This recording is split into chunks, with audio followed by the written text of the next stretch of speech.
ఎర్రగడ్డ డివిజన్ సుల్తాన్ నగర్ లో BJP Jubilee hills అభ్యర్థి లంకల దీపక్ రెడ్డి గడప గడపకు వెళ్లి ప్రచారం ముమ్మరం చేశారు. బీజేపీకి ప్రజలు పెద్ద ఎత్తున మద్దతు ఇస్తున్నారని దీపక్ రెడ్డి తెలిపారు. గతంలో అధికారంలో ఉన్న బీఆర్ఎస్ ప్రభుత్వం ఓటు వేయించుకుందన్నారు.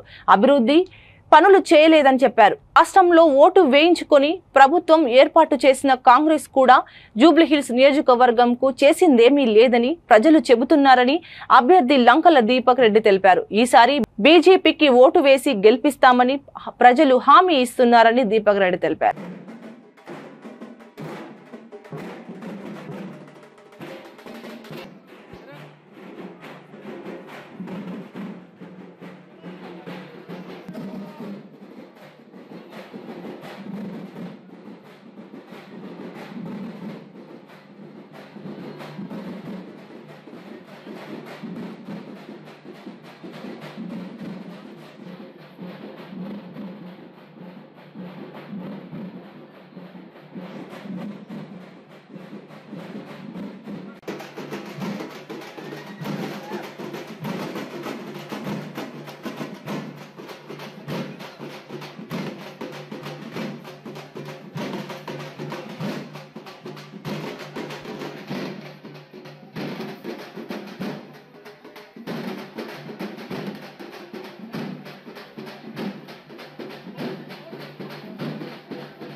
ఎన్నికలు బై ఎలక్షన్ ఎన్నికల ప్రచారంలో భాగంగా ఈరోజు ఎర్రగడ్డకు రావడం జరిగింది. ఇక్కడ చాలా మంది బయటకు వచ్చి వాళ్ళు వెల్కమ్ చెప్పి మరియు ఈసారి మీకే సపోర్ట్ అని చెప్పేసి చెప్పడం జరుగుతుంది. లాస్ట్ టైంకి ఈ టైంకి చాలా అంటే చాలా డిఫరెన్స్ ఉన్నది.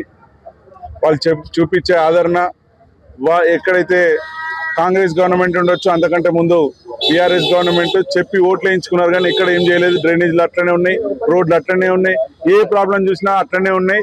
అందుకొరకు మీరు ఫైట్ చేయాలి అసెంబ్లీకి పోయని చెప్పి ఆశీర్వదించడం జరుగుతున్నది. సో మీ అందరికీ మరియు ఓటర్ మహాశైలకు మీ ద్వారా తెలియజేసేది ఏంటంటే మన డెవలప్మెంట్ మనమే చేసుకోవాలి. ఏదో ఒక మతం పేరుతో వాళ్ళు ఓట్లు వేసుకున్నారని ఒక్క వారికే వాళ్ళు సపోర్ట్ చేయాలని చూసుకున్నారు. వాళ్ళ సపోర్ట్ ఒక్కటే సరిపోతుంది, నాకైతే అర్థం కావట్లేదు. మోడీ గారు ఎక్కడ కూడా ఓన్లీ మైనార్టీస్కి ఓన్లీ హిందూస్కి అని సపరేట్ స్కీమ్స్ ఏం లేవు. అక్కడ అందరికీ సమానంగా స్కీమ్స్ చూపించేసి భారతదేశాన్ని ఒక ఉన్నతమైన స్థానంలో పెడుతున్నటువంటి మోడీ గారికి మీరు అందరు కూడా సపోర్ట్ చేయాలి. ఎన్నో కార్యక్రమాలు ఇక్కడ కిషన్ రెడ్డి గారి బడ్జెట్ నుంచి ఇక్కడ చేయడం జరుగుతున్నది. ఫంక్షన్ హాల్, మన కమ్యూనిటీ హాల్స్ ఉండొచ్చు, బోర్వెల్స్ ఉండొచ్చు, ఎక్కడైతే వాటర్ లేదో ఎన్నో కార్యక్రమాలు మాకు గవర్నమెంట్ లేకున్నా కానీ మేము చేస్తున్నాము. నేను మళ్ళీ మీ ద్వారా చెప్పేది ప్రజలందరికీ చెప్పేది ఏంటంటే మన డెవలప్మెంట్ గురించి మనమే ఫైట్ చేసుకోవాలి. నాకు అసెంబ్లీకి పంపించండి, నాకు బలం ఇవ్వండి, నేను ఫైట్ చేసి మన కార్యక్రమాలన్నీ చేసుకుంటాను. లేని పక్షంలో కొన్ని సెంట్రల్ గవర్నమెంట్ స్కీమ్స్ కూడా ఉంటాయి, వాటి ద్వారా కూడా మనం డెవలప్మెంట్ చేసుకోవచ్చు. వాటి గురించి ఫైట్ చేసి మనందరం కూడా డెవలప్మెంట్ సైడ్ పోదామని మీ ద్వారా తెలియజేస్తాను.